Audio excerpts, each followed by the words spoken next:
नमस्कार दोस्तों, मेरे पास ये है अमेज़ॉन का इको शो 5 लेटेस्ट एडिशन। वैसे मेरे पास ये कनाडा का वेरिएंट है और मैं इसको कुछ महीनों से इस्तेमाल कर रहा हूँ। इस वीडियो में आपको इसका फुल रिव्यू भी बताऊंगा।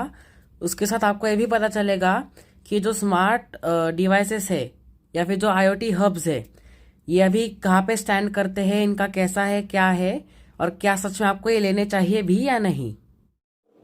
यह है इसकी अनबॉक्सिंग। आप इसका आउटर बॉक्स राइट साइड में देख सकते हैं और बॉक्स में इस प्रोडक्ट के साथ इसका अडेप्टर आता है और 2 डॉक्यूमेंट्स भी आते हैं। तो शुरुआत करते हैं इसके एकदम बेसिक से यूजेस से, जैसे कि इसके यूआई के थ्रू स्क्रॉल वगैरह करना।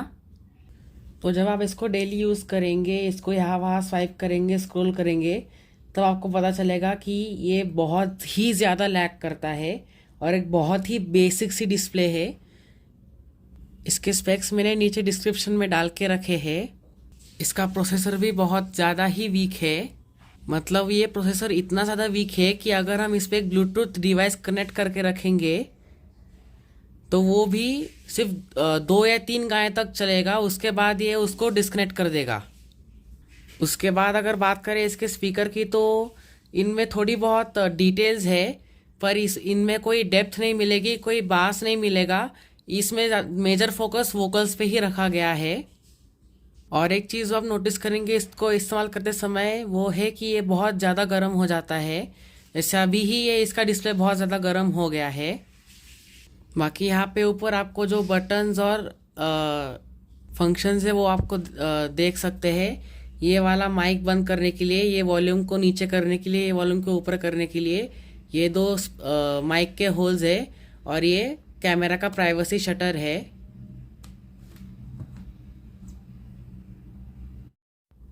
और एक चीज़ जो इस कैटेगरी में हम डाल सकते हैं वो है इसका वॉइस पिकअप। ये एक चीज़ है जो मुझे गूगल के स्मार्ट डिवाइसेस से ज़्यादा पसंद आई। आपको पता होगा कि अगर गूगल असिस्टेंट आपके फ़ोन पे चालू होगा या फिर आपके पास गूगल का स्मार्ट डिवाइस होगा तो वो बीच में ही चालू हो जाता है आपका वॉइस लेना। ये ऐसा नहीं करता। और अगर हम किसी डायलॉग में है या फिर किसी कॉन्वर्जेशन में है और तब हम इसका नाम ले ऐसे ही, तो फिर भी ये एक्टिवेट नहीं होता, जो कि बहुत अच्छा है। और ये थोड़ा दूर जाके भी हमारा वॉइस पिकअप कर लेता है। और हाँ, इसके स्पीकर के बारे में एक और चीज़, अगर इसको हम फुल वॉल्यूम पे रखेंगे तो इसका आवाज़ जो है वो थोड़ा डिस्टॉर्ट हो जाता है। अब बात करें इसके अंदर के फीचर्स की, तो इसके अंदर फीचर्स की कोई कमी नहीं है। इसके अंदर बेसिक सारे फीचर जैसे अलार्म्स लगाना, रिमाइंडर लगाना वो तो है ही। इसके अलावा और बहुत सारे फीचर्स है, जैसे कि ड्रॉप इन, मतलब हम इसके साथ जो एलेक्सा का ऐप मिलता है उससे हमारे फ़ोन से इसके ऊपर हम एक कॉल लगा सकते हैं और अगर घर वालों को इन्फॉर्म करना है कुछ तो हम वो कर सकते हैं। इसके अलावा इसके अंदर एक अनाउंस का फीचर है, मतलब आपको आपके फ़ोन से अगर इस स्पीकर पे कुछ अनाउंस करना है तो वो भी आप कर सकते हैं। इसके अंदर एक बेसिक सा कैमरा भी मिल जाता है 2 मेगापिक्सल का, और इससे हम कुछ देख भी सकते हैं जो इसके सामने हो रहा है, मतलब इसके कैमरा के व्यू में इस फ़ोन पे अवेलेबल ऐप से। इस पे एक कम्युनिकेट का फीचर मिलता है जिससे कि हम और उन लोगों से कांटेक्ट कर सकते हैं जिनके पास ऐसा एक एलेक्सा का स्मार्ट डिवाइस है। बाकी इसके अंदर हम रूटीन्स भी सेट कर सकते हैं। हम अपने वॉइस से इसको बोल सकते हैं कि हमारे शॉपिंग लिस्ट में कुछ ऐड करने के लिए। अगर कुछ मूवीज़ देखनी है तो वो भी कर सकते हैं। यहाँ पे एक वीडियो का ऑप्शन मिलता है उससे।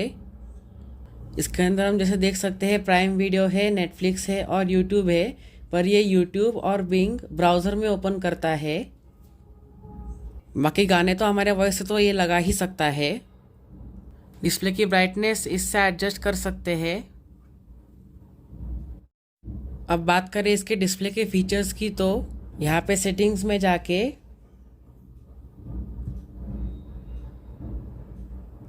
देखो, अब टच नहीं ले रहा, ठीक है। यहाँ पे सेटिंग्स में आके यहाँ पे डिस्प्ले में ऑप्शंस मिल जाते हैं बहुत सारे, जैसे यहाँ पे एडेप्टिव ब्राइटनेस वो तो आपको पता ही है, सनराइज इफेक्ट है और ऑटो डिम फीचर भी है। इसके अलावा इस पे होम एंड क्लॉक का फीचर भी है, जहाँ पे ये जो स्लाइड्स आप देख रहे थे इतने देर से, इनको कस्टमाइज़ करने का ऑप्शन मिलते हैं, जैसे personal photos, art, nature and travel, modern, playful वगैरह वगैरह। यहाँ पे जो चीज़ ध्यान रखने वाली है वो है कि ये जो पर्सनल फ़ोटोज़ है ये सिर्फ एक पर्सनल फ़ोटो है, फ़ोटोज़ नहीं। रुको आप वही समझाता हूँ मैं आपको। यहाँ पे जो हम पर्सनल फ़ोटो रख सकते हैं वो एट अ टाइम हम एक ही फ़ोटो रख सकते हैं, जैसे आप यहाँ पे भी पढ़ सकते हैं।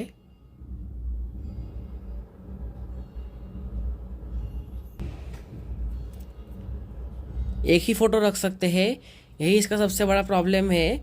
और मैं देखा है लोगों को कि वो ऐसे स्मार्ट डिवाइसेस इसलिए लेते हैं क्योंकि वो वहाँ पे उसको एक स्मार्ट डिस्प्ले या फिर एक फ़ोटो डिस्प्ले की तरह इस्तेमाल करते हैं।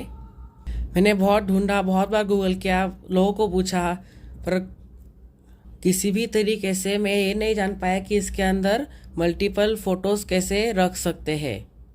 मुझे पर्सनली ये एक बहुत बड़ी प्रॉब्लम लगी क्योंकि बहुत सारे लोग सिर्फ इसी फीचर के लिए ऐसे डिवाइसेस खरीदते हैं। और मैंने कुछ ऐसा भी पढ़ा कि ये फीचर सिर्फ यूएसए और कनाडा में काम में आता है। ये शायद अब इंडियन वेरिएंट में काम करता हो, पर मुझे पता नहीं कुछ पक्का। और अमेज़ॉन, अगर आप ये वीडियो देख रहे हो तो ये बहुत गंदी बात है, आपको ये फीचर लाना ही चाहिए जब लोग इतना पैसा दे के आपका ये एक डिवाइस खरीदते हैं। जब हम यही सवाल अलेक्सा से पूछते हैं तभी ये ऐसा आंसर देता है, Alexa how to set up my photo display. According to an Alexa Answers contributor, you can load photos onto your Echo Show device by uploading them using the Amazon Alexa app.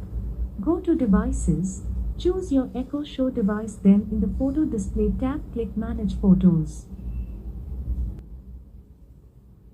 अभी तो ये ऐसा answer दे रहा है, पहले ये बोल रहा था कि आपको अलेक्सा ऐप में सेटिंग्स में जाके वहाँ पे एक फ़ोटोज़ का ऑप्शन रहेगा, फिर वहाँ से जाके आपको आपका डिवाइस सेलेक्ट करना पड़ेगा और फिर वहाँ से आपको फ़ोटोज़ अपलोड करने पड़ेंगे। और अभी भी हम इसमें सिर्फ एक ही फ़ोटो डाल सकते हैं, जो बहुत ही ख़राब बात है। बाकी वो जो आप स्लाइड्स देख रहे थे फ़ोटो के अलावा डिस्प्ले पे, वो हम सेट कर सकते हैं सेटिंग्स में जाके, होम एंड क्लॉक में जाके, होम कंटेंट में जाकर।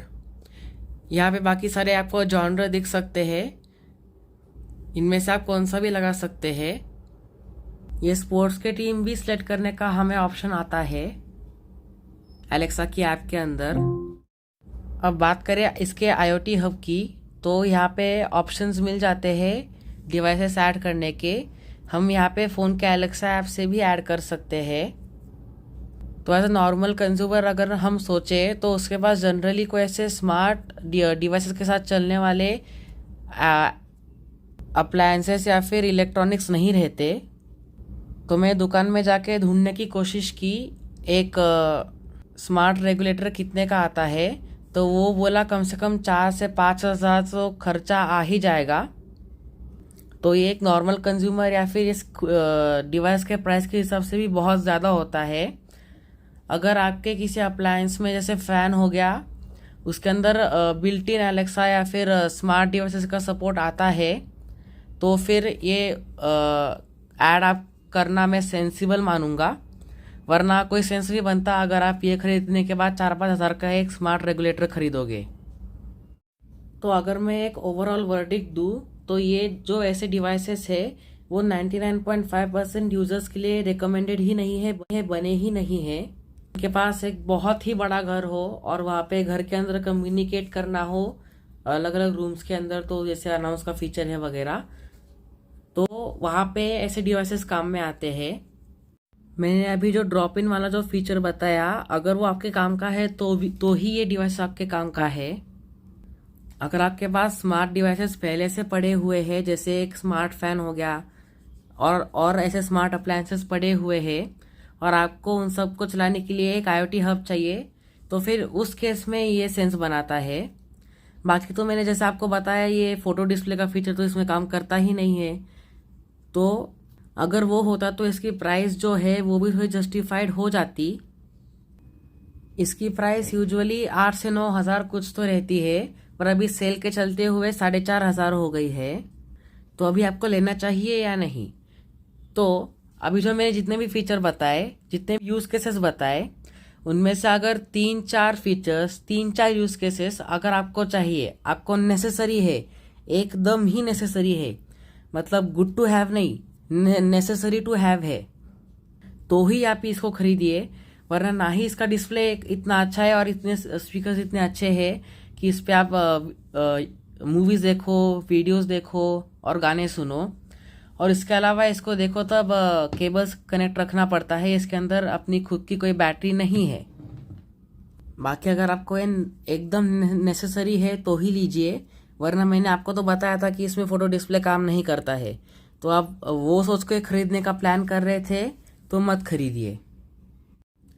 इस वीडियो के लिए इतना ही दोस्तों। अगर आपको ये वीडियो पसंद आया तो लाइक कीजिए, शेयर कीजिए और मेरे चैनल को सब्सक्राइब कीजिए। और मैं आपसे मिलता हूँ अगले वीडियो में। तब तक के लिए गुड बाय।